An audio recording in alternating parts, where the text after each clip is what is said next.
Nicolas Devort et Bonjour. Julien Sigana. Voilà, bonjour. Nous sommes au Théâtre des Corsins, en tout cas à côté du Théâtre des Corsins, où vous présentez un texte que vous avez écrit à deux qui s'intitule « Le bois dont je suis fait ».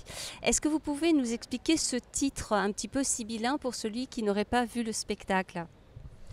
Alors, c'est une histoire de famille. On s'est à la base interrogé sur la notion de transmission. On est pères tous les deux et on s'est demandé si ce qu'on reçoit de nos parents en termes d'éducation, on peut le transformer pour transmettre autre chose à nos enfants. Donc de quel bois sommes-nous faits et qu'est-ce qu'on transmet ? Voilà, c'est ça, oui, c'est ça, ça parle de ce qu'on veut recevoir, ce qu'on reçoit inconsciemment, ce qu'on donne aussi à nos enfants. Et puis voilà, ça parle de. Il y a plusieurs thèmes qu'on voulait aborder et ce titre nous est paru nous a paru comme quelque chose d'évident. Et puis du coup, il y a toute cette filiation avec voilà, de quel bois nous sommes, quoi. Ça vient aussi d'une expression. C'est quoi qu'on dit dans la Oui, pièce, justement ? c'était ma grand-mère qui disait ça, qui disait je suis du bois dont on fait les flûtes. Bon, alors c'était pas d'elle l'expression, mais voilà, c'est quelqu'un qui est très souple, être du bois dont on fait les flûtes, ouais. Nous, on l'a transformé, voilà, juste pour que le titre soit. Bah oui, l'affiche aussi donne aussi cette transmission avec l'arbre. C'est pas très original, mais c'est aussi. Oui, de génération voilà, en génération, de génération en génération, un arbre voilà. généalogique. Voilà. Voilà. Oui, parce qu'il faut le dire, en fait, c'est centré autour d'une famille, mais vous êtes deux sur scène, les deux interprètes, et vous interprétez tous les personnages de cette famille en changeant de rôle en un quart de seconde presque. Voilà, alors c'est-à-dire que moi j'interprète Mireille la mère, Tristan l'un des deux fils et Juliette la belle-fille, enfin l'amoureuse de Tristan, et le grand-père Ernest. Et aussi d'autres personnages annexes. Oui, mais dans la famille. Voilà, dans la famille, moi je fais bien sûr le frère de Tristan Stan, Nislas, et puis je fais le père et je fais ma femme et d'autres personnages annexes aussi, voilà. Et c'est vrai que c'est une forme théâtrale que Nicolas peut appeler, ou on appelle aussi, il a une sorte de jonglerie théâtrale. On ne va pas se comparer à Cobert, mais c'est vrai que Cobert nous a énormément inspiré pour essayer de sans décor, sans costume, sans perruque, sans rien, essayer de passer d'un personnage à l'autre. Et alors, ce qui est un peu entre guillemets nouveau, c'est peut-être que nous on le fait à deux, donc c'est une chorégraphie de mouvements, une chorégraphie de gestes, donc on est vraiment ensemble dans le même souffle et on convoque un peu les personnages à des moments et donc ça change, comme vous dites, à un quart de seconde, mais le cerveau humain est très bien fait parce qu'il comprend tout à fait qu'on change d'attitude, on fait une inflexion de voix, on n'est pas aussi dans la caricature, des voix, voilà, ça, oui. et puis le décor, c'est vous qui faites le travail finalement.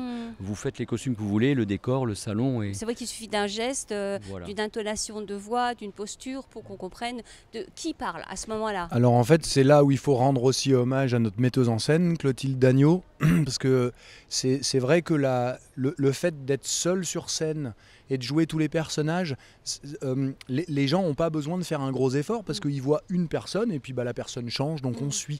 Mais là c'est vrai que comme on est deux et que parfois je dis une chose à Mireille la mère, alors il me répond en Jacques, il se répond lui-même en Stanislas, je vais intervenir en Juliette, il va me répondre... Enfin, et donc c'est une espèce d'horlogerie, oui vraiment une chorégraphie, il faut vraiment qu'on soit sur le même rythme. Et en ça, la direction de Clotilde a été prépondérante. Oui, un œil extérieur, quoi. Voilà, mais c'est plus qu'un œil extérieur, oui, elle a même participé à l'écriture, on a fait D'accord. beaucoup d'écriture au plateau, et c'est elle qui nous dirigeait aussi dans notre écriture, dans le... En fait, le fond est quand même est très très lié à la forme. Et c'est effectivement une forme qu'on pense être assez originale et assez atypique. Oui, tout à fait. Et d'ailleurs, je pense que pour le spectateur, au tout début, avec ces noir, lumière, les bruits, les onomatopées, les gestes, etc., il y a un temps d'adaptation. Et une fois que ce temps est passé, c'est bon, on est avec vous et ça marche très bien. Oui, c'est pour ça que dans le début de la pièce, il n'y a pas des informations folles, quoi. Ouais. On est plutôt on montre un peu le style de jeu et ensuite on va rentrer dans dans l'entre-famille en fait. Mais c'est pas. Alors, ce qui est intéressant aussi, ce qu'on voulait, c'est qu'il n'y a pas à chaque fois 7 personnages sur scène, les 7 de la famille. Il y a aussi des fois des scènes où on est 4, on va dire ma femme et moi, sa femme et lui. Des fois, il fait les 2 vieux et moi je fais le vieux qui reste. Les enfants qu'on symbolise avec des gestes. Il y a des scènes à 3, à 4, à 7, à 1 aussi, où on fait 2 personnages. Donc c'est plutôt assez ludique, malgré le thème qui quand même apporte une certaine on va dire, dureté par moment, c'est vrai. Oui. Mais on appelle ça une comédie dramatique familiale en fait. Parce que c'est quand même, on rigole aussi pas mal, ce qui est important. Oui, tout à fait. Et il y a pas mal d'autodérision aussi, je pense. Moi, je trouve que c'est important parce que, à l'image de, enfin, c'est impensif, mais à l'image de la vie, je veux dire, on rigole, on pleure. C'est pas soit tout noir, soit tout blanc. Donc, dans une famille, c'est un peu comme ça. Et c'est vrai que pour présenter tous ces personnages au début, on a choisi des scènes assez quotidiennes. Il y en a un qui se réveille, il y en a un qui est en voiture, il y en a un qui prépare à manger, il y en a une qui fume sa cigarette. Et donc au début, oui, ça peut être un peu déroutant pour les gens, mais c'était presque fait exprès pour que les gens se disent, oula, un peu comme au début d'un roman, où on se dit, oh, qui c'est celui-là ? Et puis en fait, normalement, et c'est vrai que c'est quelque chose qui revient très souvent, mais parce que je pense que c'est assez gratifiant pour le spectateur d'être un peu perdu pendant les 2-3 minutes. Et puis à un moment donné, assez vite, en plus on a dans l'écriture... On comprend la machinerie en fait, c'est assez ludique. Comme elle se casse jamais, la machine, hein. En tout cas, on a répété pour qu'elle ne se casse jamais, elle ne s'enraye jamais. Il y a énormément de rythme. Donc du coup, ça rentre, il rentre dans une sorte d'élan, s'il rentre ou pas. Il y en a qui ne rentrent pas là-dedans, on peut comprendre, mais c'est vrai que s'ils rentrent dedans, tout d'un coup, ils n'ont plus à réfléchir qui fait quoi et comment.